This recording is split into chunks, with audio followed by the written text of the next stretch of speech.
And welcome to the show, everybody. Good morning. I'm tired. It's early. It is so early, 8:26 in the morning. Right? Welcome to. It's too early for me. It's a little early. Fantasy football at cbsi.com. That is our email address, fantasyfootball@cbsi.com. We will answer some emails later. We will answer your Apple Podcast questions. A great way to get your question answered on the show is to go to Apple Podcasts, leave us a 5-star review. It has to be 5 stars. You can find a way to throw a 6th one in there. That'd be great too, but I think you're limited to 5. And then tell people why you like our show. So if anyone's browsing and going, oh, I wonder what this show's about. Oh, this guy liked it. And then you can ask your question, and we will try to read them on the air. So today we're talking about busts. We did a show similar to this, the Do Not Draft List or something. So that was, I don't know, a month and a half ago or so. So I'll try to keep it a little bit different here. But we'll talk about, players we're not loving at their expected ADPs, I guess. I don't have a lot of news and notes here. Just, there's a name that keeps popping up and dynasty managers are wondering about is Joe Milton.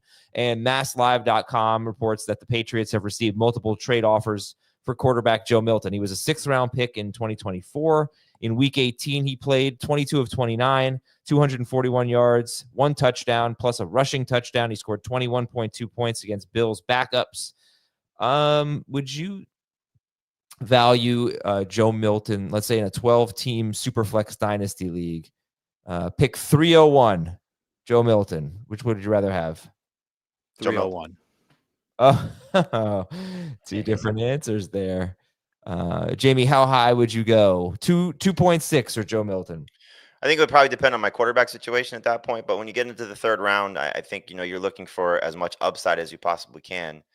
And I'm trying to think like where he would stack up in this year's class, because obviously he wasn't very highly thought of in last year's class, but we know it's a different class.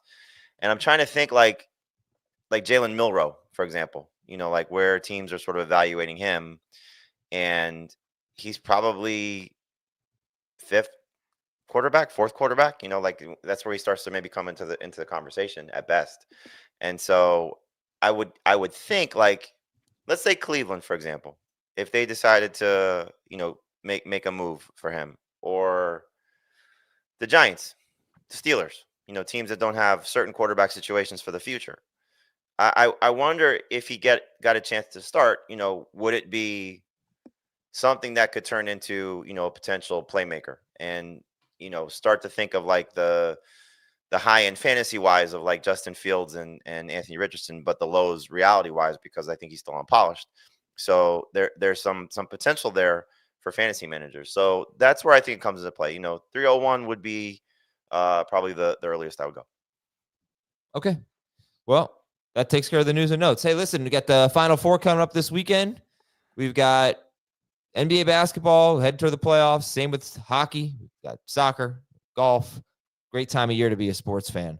NFL draft, a lot of NFL draft coverage. All of it on CBS Sports HQ. On the CBS Sports app, just start watching CBS Sports HQ. If you've never tried it before, just give it a shot. I think you're really going to like what you see.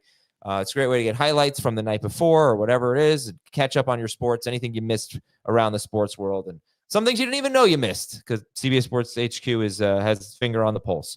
All right, let's talk about some busts here. We'll start with Dave's busts. You've got 3 young wide receivers, a 4th-year guy, a 2nd-year guy, a 3rd-year guy. Garrett Wilson, Marvin Harrison Jr., and Zay Flowers. So Garrett Wilson, I'm seeing on NFC ADP. I should probably change the date range till after free agency. So let me change the date range real quick. Garrett Wilson, seeing him about 33rd overall. So let's call him a mid to late round. Where is he amongst wide receivers? Filter out all the other positions and tell me where he ranks among wideouts. Wide receiver 14. Too high. Yeah, that is high. Way too high. And the truth is I'm not sure how I feel about Marvin Harrison anymore, but Zay Flowers, Garrett Wilson, 2 talents I absolutely love. And if you're the type of fantasy drafter that loves to draft based on talent, I don't think you should avoid those guys because they're very talented. But it's opportunity and it's situation. Those things always matter more than talent. Certainly opportunity does. And I'm really nervous when I hear a new head coach of a team with a new offensive coordinator say, well, I've got 3 running backs I really like. And they draft they didn't draft them. They sign a quarterback who runs a lot and isn't known for, reading coverages and throwing downfield very well. There's no doubt that Garrett Wilson is going to lead the Jets in targets. It's just a matter of how many targets will he get? How many touchdowns will he get? Is it going to compare anywhere close to any of his years so far in the league? It makes me nervous. And to call him a top 15 fantasy wide receiver at this juncture, just it seems like you're ignoring a lot of other wide receivers that have the same type. Some of those receivers, their floor might be close to what Garrett Wilson's ceiling is, given the environment that he's playing in with the Jets right now. Well, I think probably easy to put. Here's some guys that are behind him. T. Higgins. Ahead of him. Terry McLaurin. Ahead of him. DJ Moore. Ahead of him. Jamie, you agree? I would take Higgins and Moore ahead of Wilson. I would take Wilson ahead of McLaurin. Mike Evans. Ahead. I'll take Wilson. It's not so easy after that. Talking about Devontae Adams, Marvin Harrison Jr. Take Adams ahead of him. Oh, Devontae Smith. That's easy for me. Let's see what happens with Dallas Goedert. For now, Devontae's behind him. I mean, it is interesting just to think, comparing Garrett Wilson to Devontae Adams.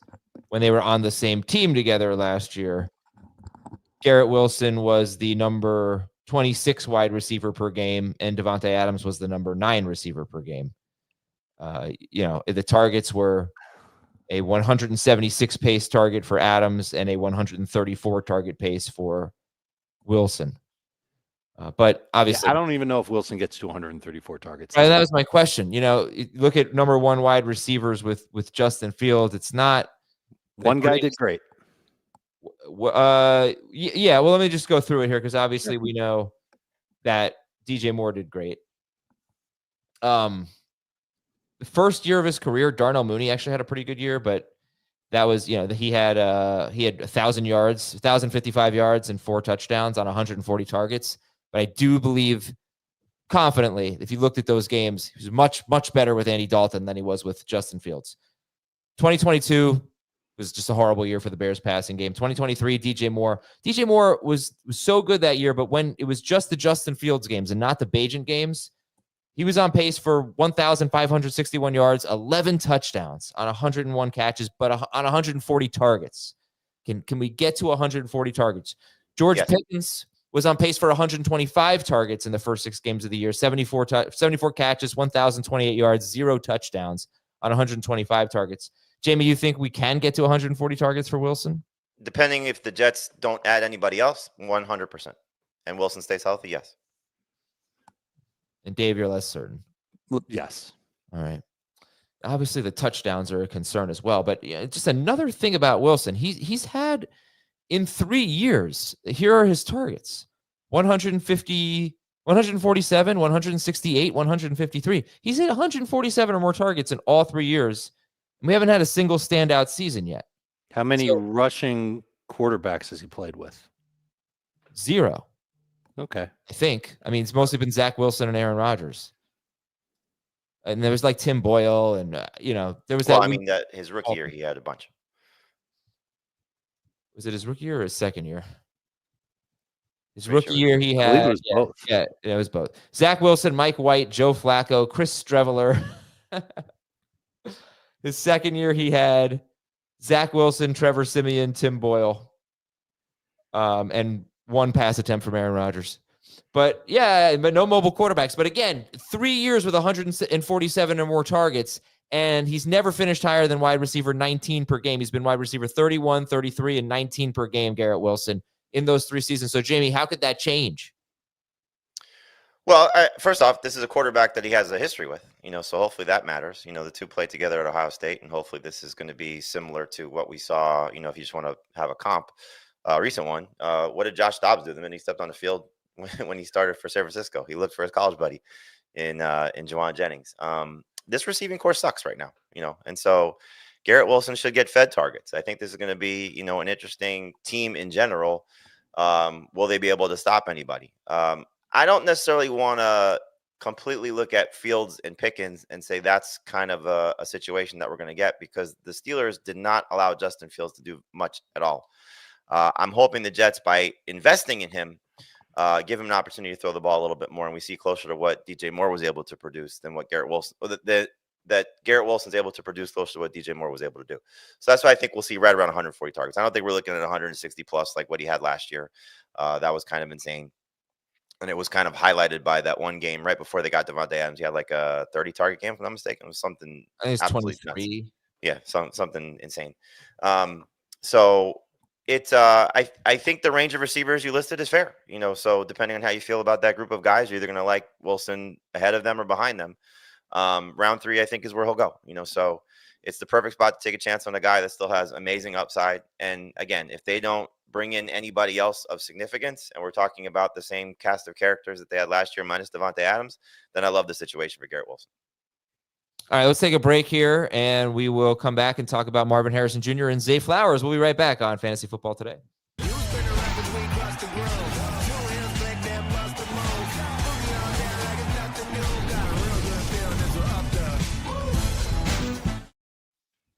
My goal for the second part of the show is to catch Schaefer sleeping and get in a commercial break like super quick.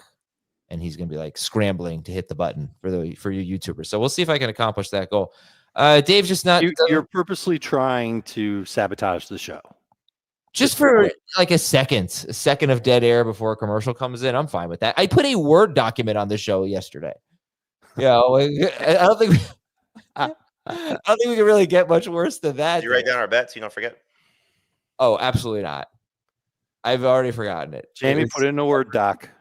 Devers versus Torpedo Bat Chisholm from now before to the draft season. Marvin Harrison Jr. is a bust. Davey is basically the same ADP as Devontae Smith. No, I meant to say Garrett Wilson. Yeah, right. But that's not true actually. Wilson's 14th and Harrison is 18th. He's about 8 picks later in this early NFC ADP. I wish a torpedo bat would help Marvin Harrison. Last year, 6.8 targets per game. That's way lower than anybody expected. And by the end of the year, it was really Trey McBride who stepped up as the number 1 target for the Cardinals.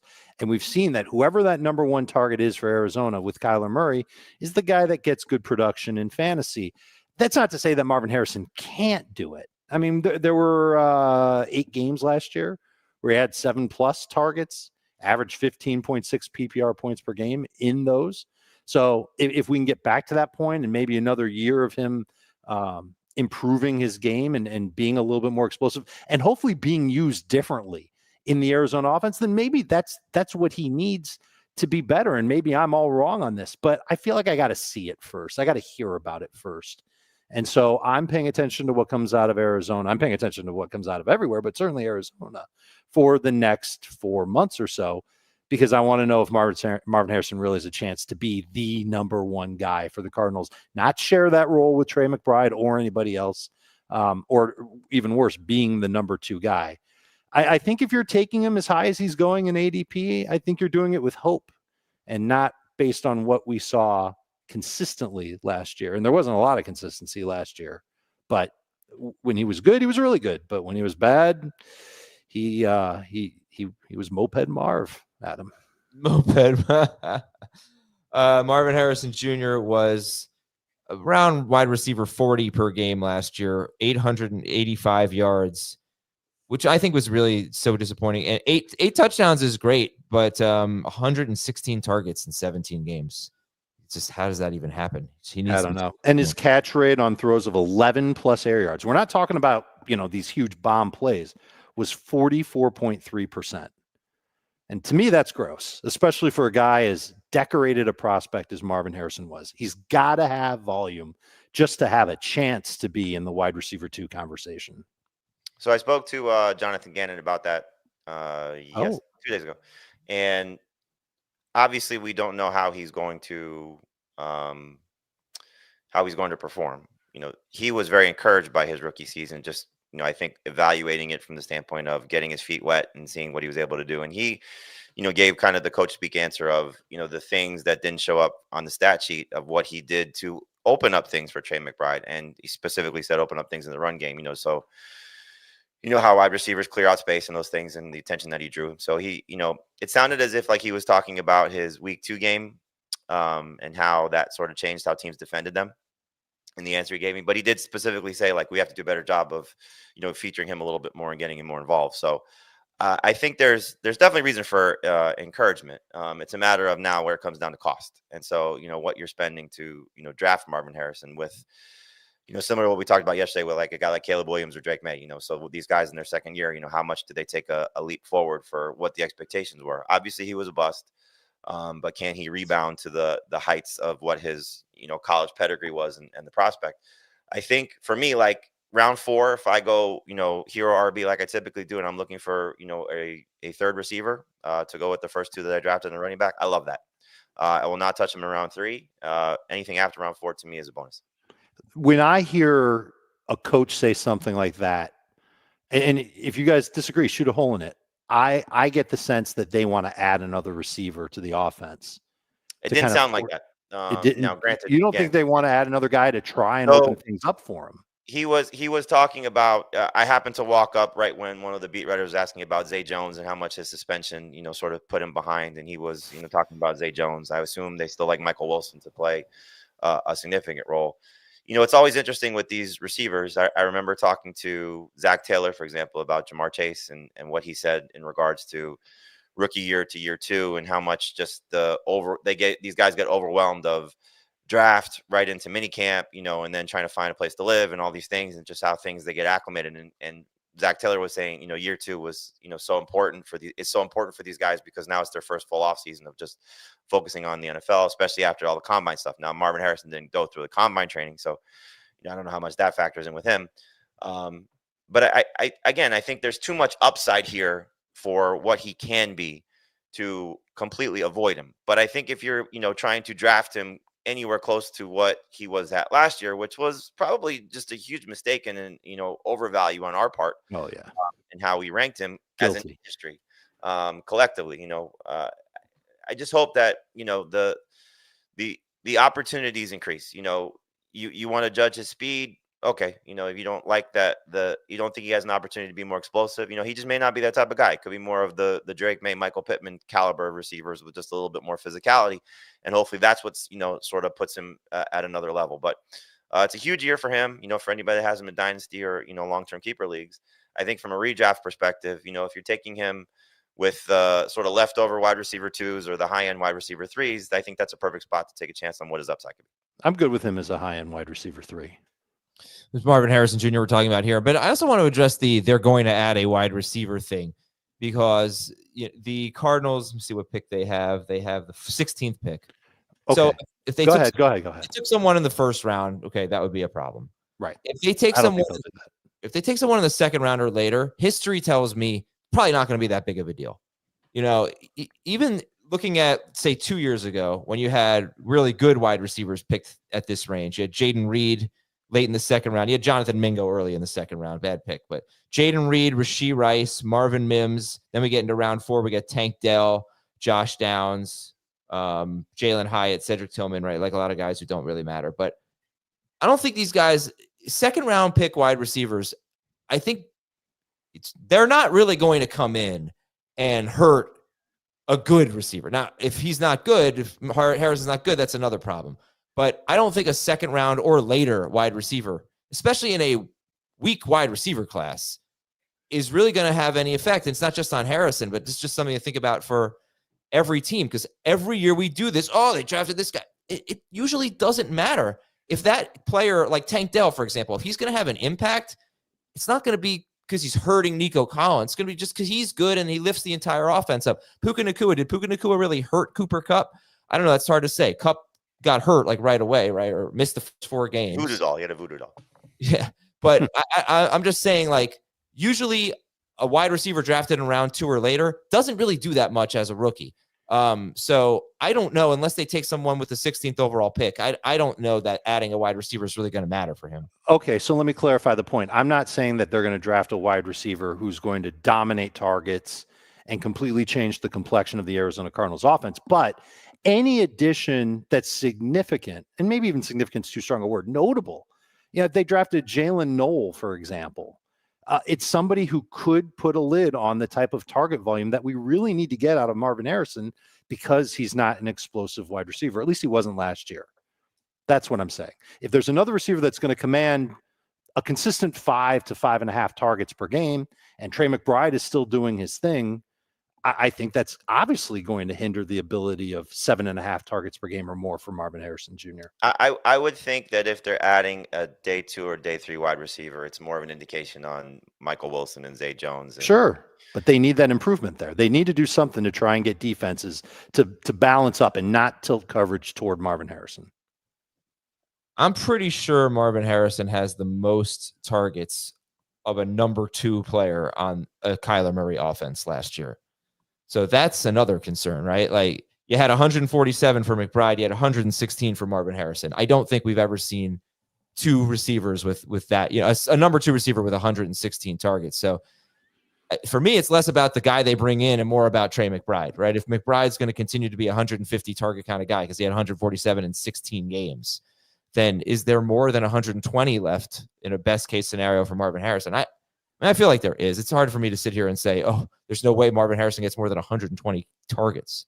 But I guess what I'm saying is I don't know that Marvin Harrison can have a breakout season unless Trey McBride takes a step back. Now breakout versus bust is a different conversation. Yeah, so but okay, no. But you're not drafting him in round 3 or even early round 4, hoping for 13 PPR points per game, which would be an improvement, by the way, over what he did last year. He can be a number 2, 3 receiver. He could be like 25 with 120-ish targets.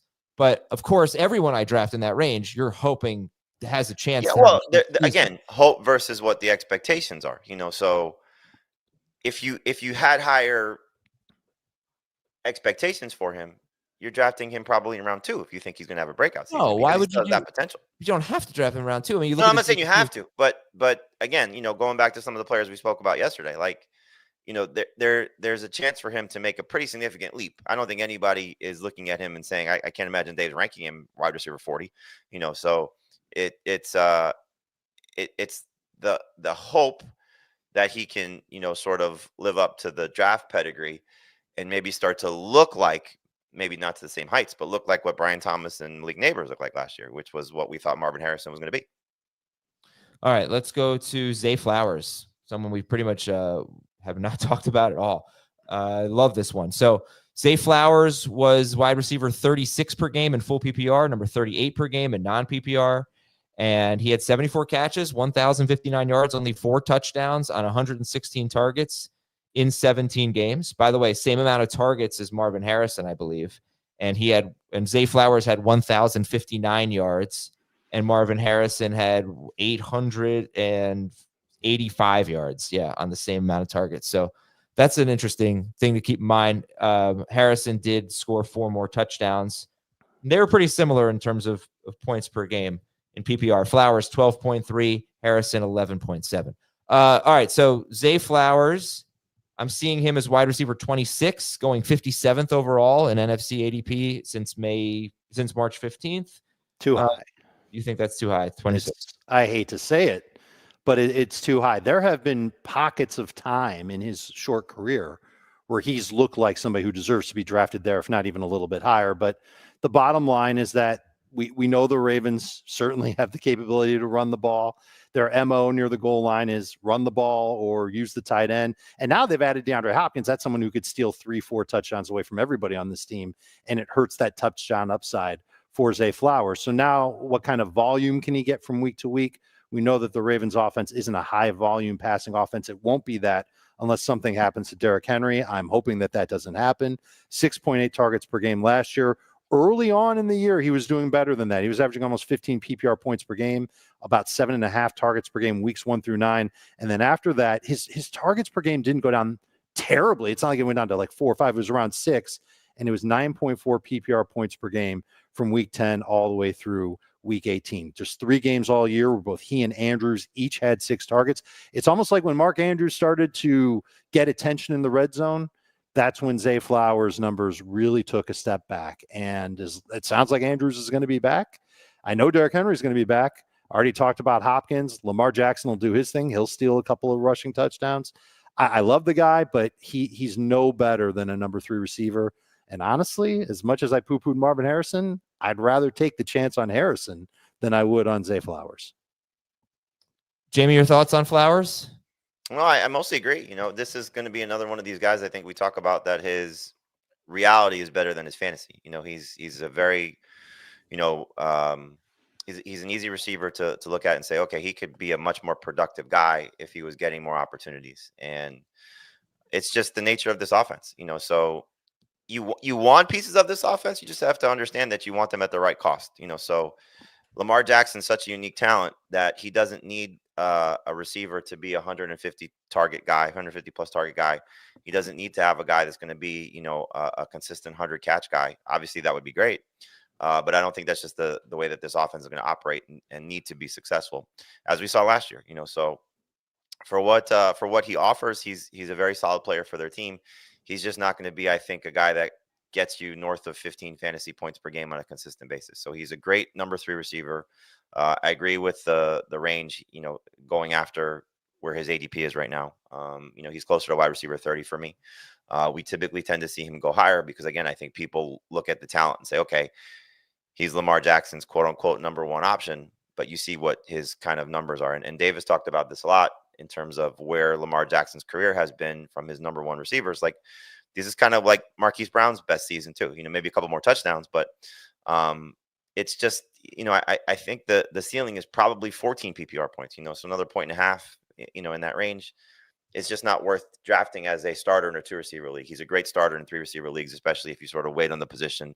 And by that, I mean, still one of the high end guys, just not a consistent starter. Yeah. So we're talking about Zay Flowers here, and you think about it. Oh, he's on the Ravens. They don't throw that much. That is obviously true. They're usually toward the bottom in pass attempts. But they just had a season where they threw for 4,189 yards and 41 touchdowns to only 4 interceptions, by the way. An absolutely unbelievable passing season. 4,189 yards. That's not, I mean, some teams are going to flirt with, 4,800, 5,000 like the Bengals, whatever, but that's really good. And 41 touchdowns to 4 interceptions. And still in that environment, Zay Flowers was wide receiver 36 per game. Not even 13 PPR points per game for the second year in a row. He's not a huge factor in the red zone. He did have 9 end zone targets. He only caught 3 of them. So I think obviously for Flowers, if you got another season of 116 targets, would you take that? Because I think you could deal with 74 catches, 1,059 yards. You need more than 4 touchdowns. And maybe he could do better there. But would you take 116 targets? Not where his ADP is. You're going to see some rookie receivers get taken. I'd rather have, again, this is not a indicative of the players. It's just indicative of the situations. Right now, I'd rather have Jacoby Myers than Zay Flowers. Nah, man. I get it. I totally get it. Yeah. Flowers is so good, though. I mean, he is.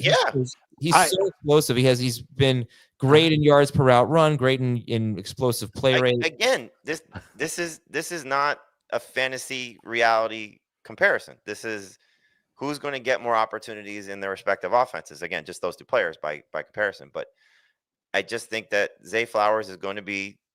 You hear me say this a lot. I said it about Stephon Diggs. I said it about DJ Moore. This is one of those guys that just, until he maybe changes teams or gets a different quarterback, which I don't think the Ravens want to do. He's been very productive for them. Right. He's a guy that Lamar Jackson leans on, but this is what Lamar Jackson gets from his receivers. He gets what he needs to be productive and successful, and it works. There's a reason why he should have been potentially a 3-time MVP. It's just the nature of this offense. So, and with different coordinators. So it's what Marquise Brown did with Lamar Jackson. It's what Zay Flowers is doing with Lamar Jackson. And Dave mentioned it. It's Mark Andrews staying. It's a little bit more potentially from Isaiah Likely. It's now DeAndre Hopkins being there. It's still Rashad Bateman being there. So this is a multifaceted team that is going to kill you in a variety of ways. And the number 1 receiver is maybe going to cap out at 125 targets. And so if like you said, Adam, you get the same numbers and 8 touchdowns, then he was probably a bargain. But if he doesn't, 5 touchdowns in 2023, 4 touchdowns in 2024, maybe 6 in 2025. Like, that's just a good number 3 receiver. It's nothing wrong with it. It's just put your expectations in check. And the Ravens love him because think about what he does for their offense. Yeah, I mean, he's awesome. It is very hard to stack the box against Baltimore when you've got a guy with that kind of speed running around all over the place. Yeah. All right. Let's get a couple of quarterback busts here. We got Jordan Love and Kyler Murray. Yeah, gamer Eric agrees with Jamie about Myers over Flowers. That's Dan's. Yeah. I have a Twitter poll up now. I just put it up. Who'd you rather have in PPR, Myers or Flowers? Pretty close. I'd be surprised if Myers won. I wouldn't be surprised. I mean, it's an argument that makes a lot of sense. Right now, it's 53% Myers, 47 for Flowers, only 19 votes. Okay, Jordan Love and Kyler Murray are busts for you, Dave.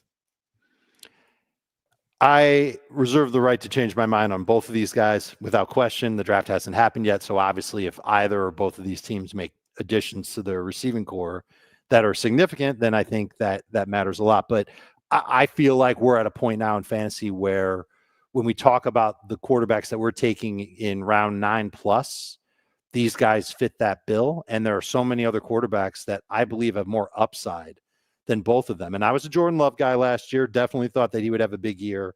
And I wonder if injuries kind of waylaid him a little bit. The fact that he couldn't, it felt like he didn't have his receiving core at full strength all season long, that there were moments where he had him, but one guy would get hurt, another guy would leave the team for a week, et cetera, et cetera. I'm a little bit worried about Jordan Love ever going back to where he was 2 seasons ago. And so names like Dak and even Justin Fields, Brock Purdy, Bo Nix, Justin Herbert, those guys are all going to go ahead of Jordan Love for me. So I don't really view him as somebody that's even like a priority in that late round dart throw range. You can make the case that Kyler could be if the Cardinals do improve their offense overall. They haven't done it yet. He's been under 22 fantasy points per game each of the last 3 seasons. And it makes me nervous that he's never going to hit the upside that we saw from him once upon a time, even though he will run. He's great at scoring touchdowns in the red zone. He's got McBride. He's got Harrison. I just worry a little bit about just how much upside he has, especially after a year when we all bought in, or most of us bought in, to the upside that he had, and he didn't quite deliver to expectations. I think we can find 12-plus quarterbacks that can be better than Kyler Murray again. Yeah, I think with Murray, he was QB 12 last year per game with kind of a bad year. So that's encouraging because he ran for 572 yards and 5 touchdowns. And I believe each of the previous 2 seasons, I'm sure you are not Azer-statting his points per game, but I mean, I feel like you should, because at least in 1 year he tore his ACL super quick. I think that was just 2022, not 2023. But right, so you got to take that game out. And I think he was doing pretty well. He played 3 snaps in 1 game. So what was his pace in 2022 before he tore his ACL? It was 4,000 yards, 24 touchdowns, 12 interceptions, plus another 706 rushing yards and 5 touchdowns. That's a starter, right? That's absolutely hasn't been that guy since tearing the ACL. That's true, but you don't really expect it the first year back, right? And it wasn't that way the second year back. Right. Yeah. So what happened last year? I mean, that's really the question here. What happened? And again, he wasn't that bad. He was QB 12 per game. He averaged a little under 20 fantasy points per game. It's not that good. But for him, bad year for him to be QB 12 per game and 6 points. Forget about it. 4 points even better. 6 point per passing touchdown league. I could still get on board with Kyler Murray. And I don't need them to upgrade their offense at all. Trey McBride and Marvin Harrison should be enough for him. He's had Hopkins obviously at his best, but this should be enough for Kyler Murray. Anybody who can run for 570 yards, this is enough offensive weaponry for him. I agree with you. I think, again, it comes down to where you're drafting him. So if you're going back to where he was a year ago with the expectation of, okay, he can get back to north of 700 yards rushing or in that range and, be a 30-plus touchdown guy, then you're probably reaching for him. But I think he's going to be in that group of quarterbacks. A couple of guys we talked about yesterday, Caleb Williams and Bo Nix, I think will be sort of drafted around that, sort of group, with Tua, Brock Purdy, those type of guys. And you can easily make the case he has more upside than all of them. And you can make the case that, the younger guys are probably in a better spot if they hit. Nick showed you that last year, and got a player upgrade with Evan Ingram. So it's just, again, a matter of, I think, where you're looking at him. I don't think anybody's drafting Jordan Love as a starter this year. So, to me, it feels like he's one of those number 2 quarterbacks that you actually target, because if he comes back to the level anywhere close of what he finished in 2023, like, that's a steal. So, where people, I think, are looking at Jordan Love, the value will probably be fine. But for me with Kyler, he's right around, I think, either QB 11 or QB 12. There's just still too much upside to ignore, to not look at him and say, okay, low end starter, he's still in that range. Dave, I think if there's an argument against Kyler, because I'm just looking at his stat page and looking at his 2024 compared to his best seasons, one thing that really jumps out is his touchdown rate, around closer to 5% in 2020 and 2021, and then 3.9% last year. So if he can get to like 25 touchdown passes instead of 21 like he had last year, okay, we start there. But one thing that would concern me is that he did rush fewer times last year. 4.6 rushes per game was a career low. Did you see what Brian Schottenheimer said? No. So they have somebody on their staff, or I don't know exactly who he was referencing, but somebody who was with the Cardinals, and it kind of made some waves Tuesday, that he said that Kyler told whoever this coach was that there were games where he didn't want to run. Oh, is that right? Yeah, I'll see if I get the quote. Brian Schottenheimer said that? He, in his meeting with him, somebody asked him about a coach that's on his staff, and he was talking about, maybe Dak being more mobile, and he said something. I'll get the exact thing. Well, what I was going to say, Dave, is he had a career low in rush attempts per game. He had a career high in yards per carry. So if he's going to rush less and he doesn't back it up with that efficiency, well, then you go from 575 yards to maybe 475 yards, and that is a big deal. So I don't think I really look at him as like a massive upside guy. Like he at times, Kyler Murray was the best quarterback in fantasy for stretches when he was just heaving it to DeAndre Hopkins and running all over the place.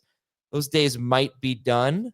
But yeah, there you go. That's all I have to say. Period. All right. I think we should talk about Jamie's after this commercial break. Go.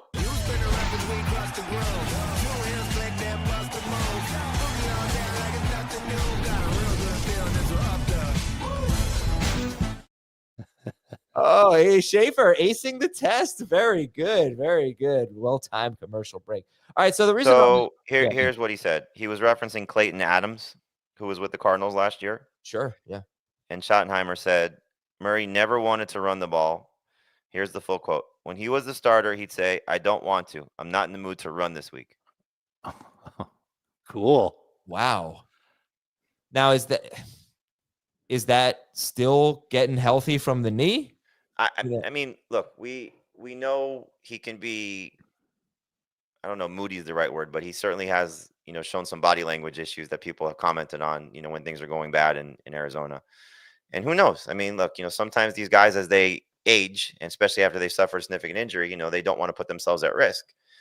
It's just a little, I mean, he's saying this secondhand. The fact that he's saying it in a media session is a little bit, eyebrow raising that he would bring that up. But in any event, it made some waves when he said it in the Cowboys quarterback saying this about the Cardinals starting quarterback. Cowboys coach saying about the Cardinals starting quarterback is a little bit, that weird. Is weird. By the way, comment in the chat again from Eric. I'm with Adam. Kyler isn't someone I'll pick up again. I hope that's not the message I conveyed. That is not what I was trying to say. I, in fact, will pick him up. I like the fact that he's somewhere around QB 12 and ADP. I hope he falls a little further. I don't like last year. I mean, we were wrong about him. Last year, we were talking about him as one of the best quarterback values. Maybe he was like QB 8 or something, kind of like a 7th round pick or something, something like that. Now you're getting a discount on that. I would pick him up. I wouldn't draft him where I used to draft him, but I would draft Kyler Murray. So I think I was confused. To tie in the young quarterbacks, like this is a perfect pairing for me. So if I can get Caleb Williams and Kyler Murray, I'm thrilled with that. All right, let's go to Jamie's bust. And I didn't budget a lot of time on this, Jamie, because we talked about this on the players to avoid, like the do not draft list episode. But yeah, the list I gave you was a story that I wrote about a month ago, pre-free agency. So it was probably around the time that we did this. And these are the list of guys I gave you. Right. It was Saquon Barkley, and then it was a bunch of old guys. Barkley's a little old. James Conner, Aaron Jones, Mike Evans, Deebo Samuel, Cooper Kupp, Travis Kelce. So Barkley, I know. Look, this comes up a lot, right? Where is he in your overall rankings? I believe he is 7th. I will not be getting Saquon Barkley. You're cool with that? Because you do a lot of leagues. And my recommendation is to not have 0 leagues with Saquon Barkley. Well, I think, I said this on a recent episode. I will always try and draft almost every player. Right. I never, for the most, especially the high-end players. Like I rarely come out of the 25 leagues that I do without some shares of almost every. And this is, hey, this guy's a bust. I still take a chance on him. And I obviously try to do it at value. But sure, so the way I have it right now, I have him as RB3 and behind Chase, Jefferson, and CD Lamb for sure. So maybe he's 6th overall. Yeah. And the running backs at the top, I mean, they all have question marks. Bijan's got Algier. And not if you listen to Reem Morris. Give me those quotes. So I asked him, what changed when he went from, more of a committee to the featured guy. And I said, did you think he could just handle at that point? And he goes, I don't know what Bijan can't handle right now, And so I didn't want to ask the question because I honestly got a little sheepish, like to say this phrase in March, but do you consider him an MVP candidate, based on what Saquon Barkley just did? And, you don't want to say that with a running back. You certainly don't want to put those expectations on somebody, but he has that type of upside. Like he could be a 2,200, 2,300 total yard guy. He could challenge to lead the NFL in rushing yards. He's at the apex of his age, to have the breakout season that we're all sort of, putting on him. And maybe, again, similar to Marvin Harrison, we had too high expectations for him as a rookie, but he fulfilled it in the second half of last season, as we talked about. And so to me, he's RB1. You can make a case he's, player 1. And I just think like his ascension is going to pass Barkley, for example. Jahmyr Gibbs is a little tougher sell because of the timeshare that he's in. But in the offensive system, even with the change behind that offensive line, and again, they lost somebody, I still think that there's a potential for him to showcase what he did as David Montgomery's getting to that point where maybe you have to worry about age. I'm not looking at Barkley as a player that's going to replicate what he did last year, and I'm concerned about the fall off. The workload is terrifying, and the history of 2,000 yards rushers, small sample size, he's the 9th to do it, is just not good. So I still, again, I'm not saying don't draft Saquon Barkley in round 1.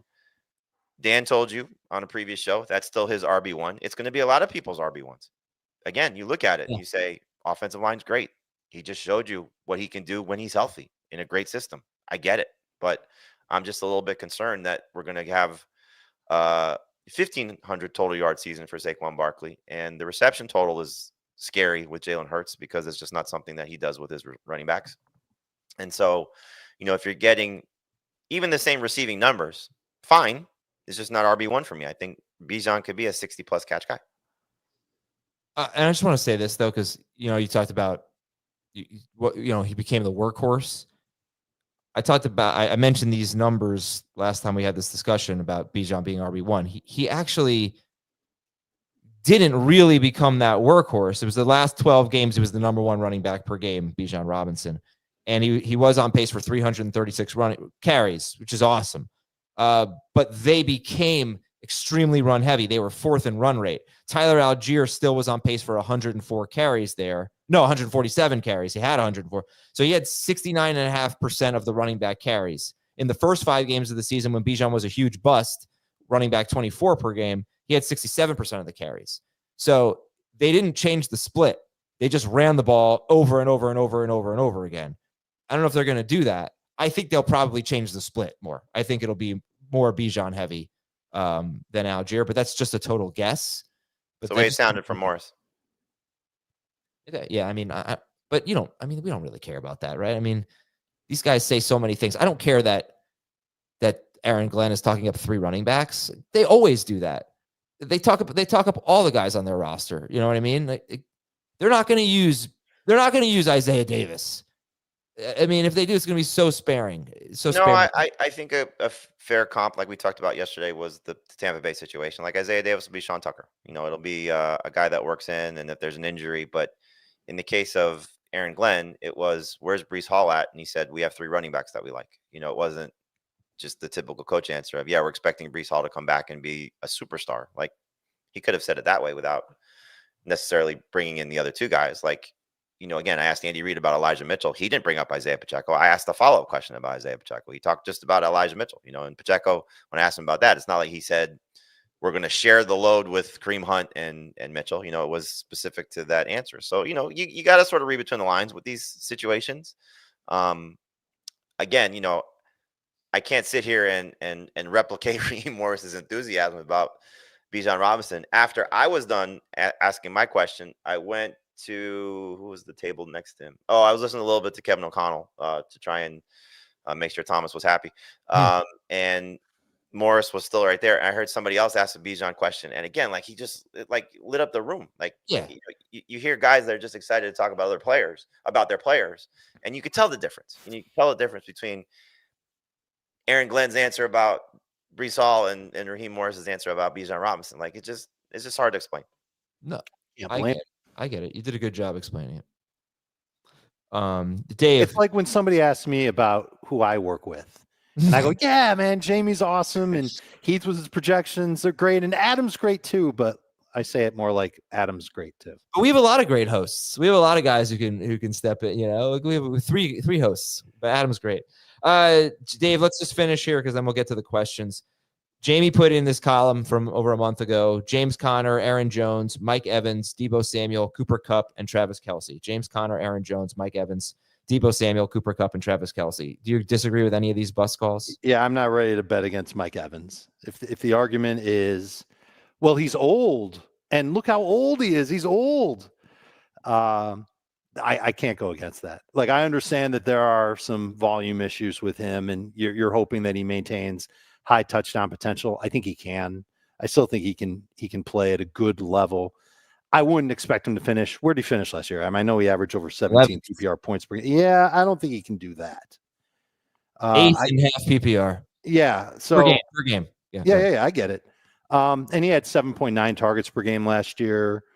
I'm sure a lot of that had to do with not playing with Chris Godwin for more than half the year. But I still think he's a good number 2 receiver. That one comes down to cost. Wouldn't draft him as a top 10. I am sorry, Dave. I made a mistake. You did? And after I told everybody how cool it was to work with you. I had my 2024 wide receiver preview document open. Oh, he finished 11th in 2025 also. And he finished 6th in non-PPR. I don't know about half PPR. See, if you had checked that before you said anything, you wouldn't have had to say anything, and you would have been like, oh, okay, cool, I got it right. First 6 games of the year with Chris Godwin, Mike Evans was wide receiver 23 per game. Yep, 13.6. And I imagine that's what Jamie's banking on, is that he won't be a 15 PPR point per game guy like he has been pretty much every year of his career. So I think if you expect around 15 PPR points, you'll be okay. And that's fine as a number 2 wide receiver. He shouldn't be a top 15 receiver. But I think he's still a top 20 wide receiver. So I'm okay with him. And I'm okay with James Conner too, as long as the cost is right. Because like Mike Evans, when he's been on the field, he's gotten the job done. He's been a great touchdown scorer. Maybe he's one of the reasons why Kyler Murray hasn't been able to get back to that high level that we once loved about him. He's a decent option in the passing game. That kind of comes and goes a little bit, but he still gets a lot of work. And I know he's 30 now, but he's still in a position to get some good numbers. He's the type of running back that I don't mind drafting toward the end of the RB2 range. And a lot of other people will get squeamish about Conner because the age and everything else. In fact, he can't stay healthy. I won't mind. I'll take him if I've taken, let's call it 3 wide receivers and 1 running back, and we're in round 5, and I really want to get a running back and Conner's there. He'll absolutely be a strong consideration at that point. I'm going to give a bust. For me, looking at ADP, it is Baker Mayfield. Baker Mayfield is being drafted in the top 50. He is quarterback 7. And just being clear, this is a 1 QB format that we're talking about. Yeah. What I struggle with Baker is the way he finished the 2023 season. He averaged more than 26 points per game in 2023 down the stretch in his last 5 games, I think. And then came back, and he's in the postseason, he scored 33 points against Philadelphia, 29.5 at Detroit. So Last 7 games of 2023, including the playoffs, he averaged 24.9 fantasy points per game. I feel like that number's even higher because there was one game. He had one horrible game, 6.2 fantasy points at Carolina. But in 7 of the 8 games, 6 of the last 7 games, he was great. And then he comes out, Baker Mayfield, and he's a top 4 quarterback. 4th in 4-point, 3rd in 6-point per passing touchdown leagues. You're really making the case against him. Yeah, so no, that's why I'm hesitant. But here's why I'm not taking. First of all, his ADP is pretty high, right? QB7 overall, yeah. I don't mind him QB7, but overall, yes. Right, but QB7, right? Yeah, I'm not taking him as top 50 pick. We talked about some things with Drake May and with Caleb Williams yesterday, and I said Baker Mayfield shows up on both these lists. High interception rate, very high interception rate, high sack rate. He also fumbled 14 times last year, and he lost 2 of them. He is too mistake prone. Additionally, he averaged like 6.3 yards per carry last year. He had an absolutely bonkers rushing year, 378 rushing yards and 3 touchdowns. He practically doubled his rushing production, more than that, from the previous year. So that's going to be less. Plus, Chris Godwin is coming off a dislocated ankle, and Mike Evans is 32 years old, which is often a bad year for wide receivers. So Mayfield, to me, just felt like everything was way too good to be true last year. He played very well, but I think was pretty lucky. It's on his 3rd offensive coordinator in 3 years. I know it's in-house, but it's not a great thing. I will not be drafting a lot of Baker Mayfield. I will not be drafting any of him if he's a top 50 pick. I would consider him maybe 70 or later. Right. So I'm with you on cost. The exercise that we're all going to have to go through over the next 3 to 4 months is which quarterbacks would you happily take ahead of Baker? It's less that and more, I just would rather wait several rounds and take these guys who I think could also be really good. I don't think he's ranked inappropriately. But I'm just not going to draft Baker Mayfield at cost. And I do see some downside. I really do. Oh, of course. He's just too mistaken. Just look at his career. Yeah. I mean, the case against Baker Mayfield is Baker Mayfield. Yeah. I 2 things, though, that stand out to me. First off, you say look at his career. I think you go back to his healthy days in Cleveland, and this looked like a quarterback on the rise, especially what he did as a rookie. And then, the shoulder problems became an issue. I look at two things with Tampa. First off, what he was able to do that stretch before Mike Evans came back when they both got hurt in week 7, and he was able to still stay afloat as a 20+ point per game guy. He was hovering right around 20, but it was what he did with his legs, what he did with Cade Otton, and then that sort of factors into the next part of this to sort of counter your Godwin Evans thing. Like, they have other guys now. Like, he showed that he could get production from Otton. I don't think Otton's going to be anything when everybody's healthy, but could certainly be a factor. And now Jalen McMillan, like, they have a legitimate 3rd option here, which is kind of why I'm a little concerned about Evans. You guys sort of made the point for me with what he did in the first 7 games when Godwin was healthy. Well, now you're factoring in a better 3rd receiver who's, hopefully matured to the point where they can lean on him a little bit more. And Todd Bowles did speak about that. So I think there's options in the passing game. He's proven what kind of a player he's been in this with this franchise. And so, they've said it best. Once you get past the top 5 quarterbacks, it's, I think, really all crapshoot. Yeah, right. So why am I going to pay up for QB? No, that's the thing with Baker. So I agree with you on the cost. Like, if you're telling me I have to draft the 6th or 7th quarterback in the top 50, I'd rather wait. It's just I think the sliding scale of what the points per game will be not enough to justify reaching for Baker Mayfield or Jared Goff or whoever it's going to be. You can wait out and get Bo Nix or Tua or Purdy or any of these guys, Kyler still, and be 21, 22 points per game and be fine. So that's kind of, I think, where the discussion is what you have to pay to get Baker versus what you're getting with the other guys. Of course, that's what all these discussions are. Sure. All right, let me go through the Apple Podcast questions and the emails. Here we go. Owen, in a place north of Maine. Greenland. 10-team, 1 QB, PPR Dynasty League. Give up Bo Nix and pick 209. Get Matthew Stafford and Ken Walker. I already have Jaden Daniels. So you're giving up Bo Nix and 209 for Stafford and Walker in a 1 QB league. I like it. You're buying into Walker, and you don't need Bo Nix as a young quarterback. You have that. You definitely don't need Stafford, so I like it. You don't need Stafford, but it's fine to get him. From Hodgson and Johnson, 1 QB, 2 flex, redraft auction format. I drafted Kyler, Bijan, Waddle, Kincaid, Devontae Smith, T. Higgins, and Olave. I thought I crushed the draft, but then Kyler, Waddle, Kincaid, and Olave were all busts. How do I need to change my draft strategy to keep this from happening again? I mean, you took guys that had a lot of upside, and it just didn't materialize. So But did he? So do you think in retrospect, drafting Kyler, Bijan, Waddle, Kincaid, Devontae Smith, T. Higgins, Olave, is there too many, breakout candidates on there? Yeah, that's what I was gonna say. It's Not like, enough you might want to rookies? mix in a little bit more stability and give yourself some higher floor players, not necessarily go all in on upside players. You can easily hit, when you see teams last year that had success with the rookie class, especially the receiving core and a quarterback and a tight end. I mean, you can get away with it at times, but I would probably mix in a little bit more, players that have a higher floor just to give yourself a little bit better balance.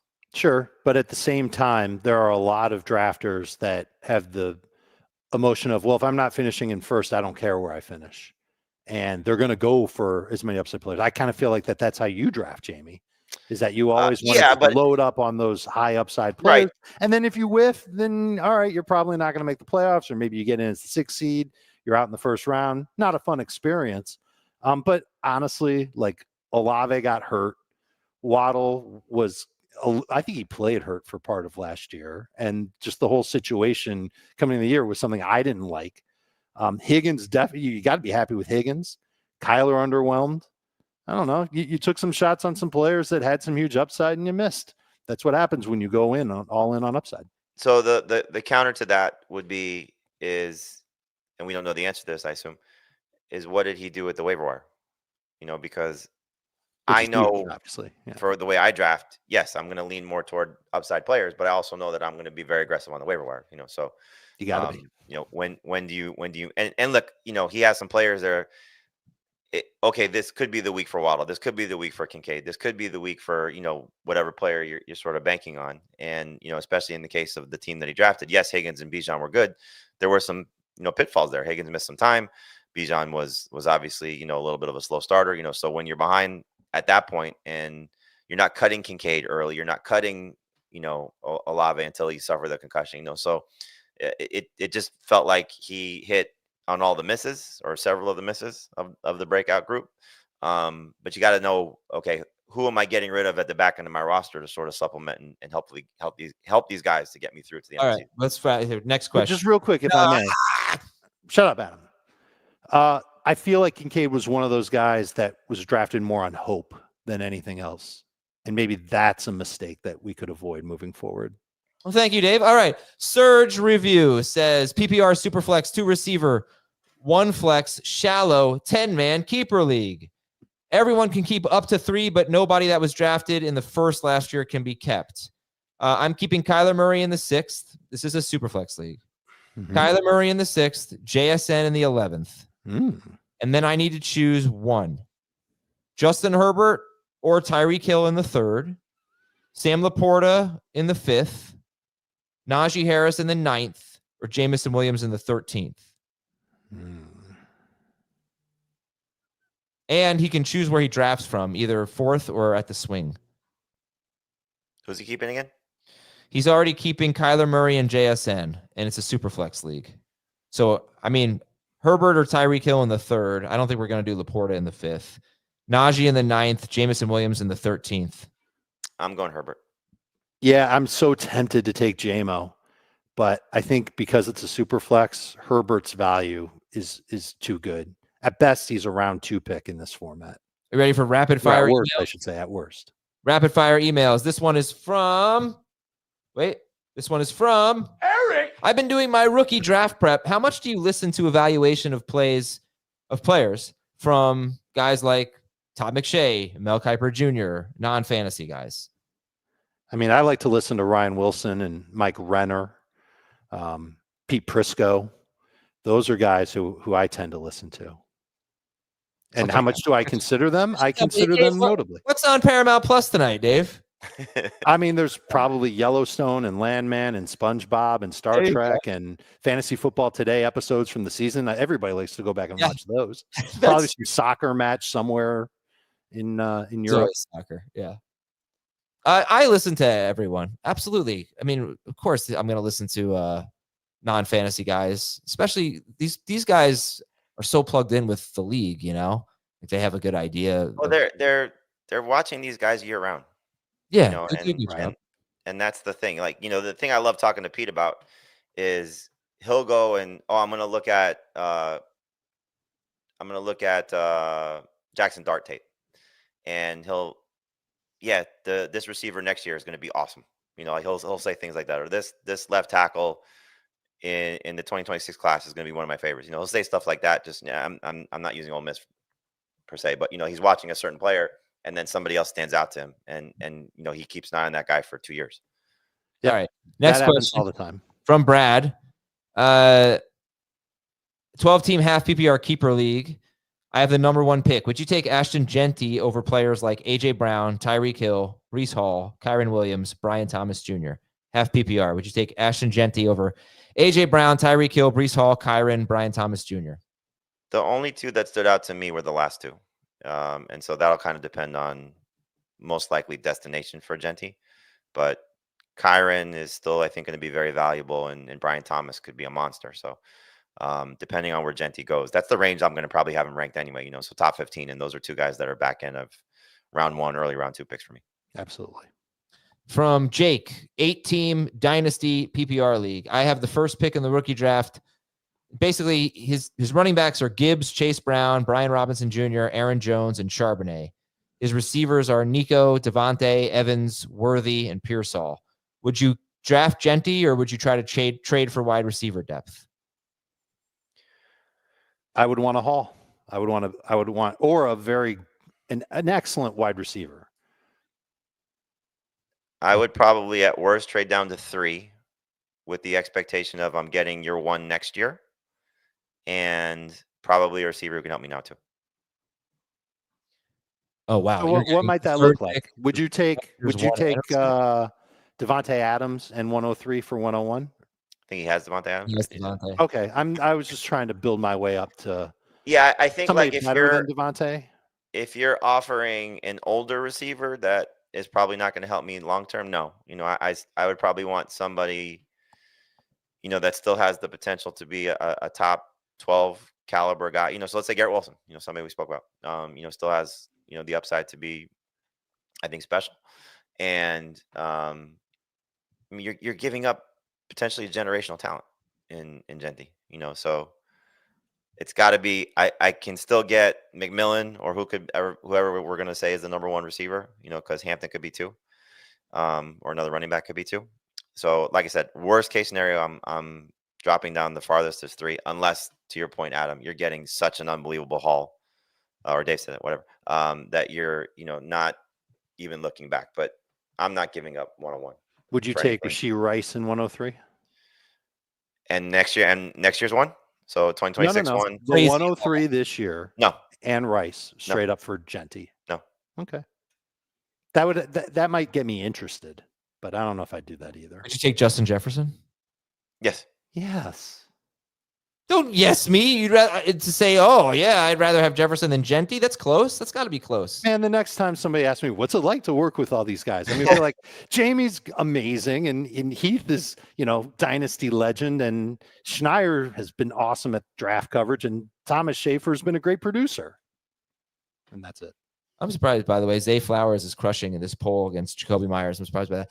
I think Ashton Jeanty for Justin Jefferson is very fair in a dynasty league. Jefferson's going into his 5th year at this point. I'm not saying he's old or anything. If we were doing a dynasty startup with the rookies, you're considering Jeanty over Jefferson? PPR? I consider it. Yeah. I consider it.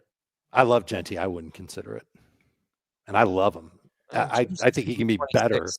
I think he might be a better prospect than you guys know, but oh my God, I gotta go. See you later. All right, I gotta go too, Dave. Yeah.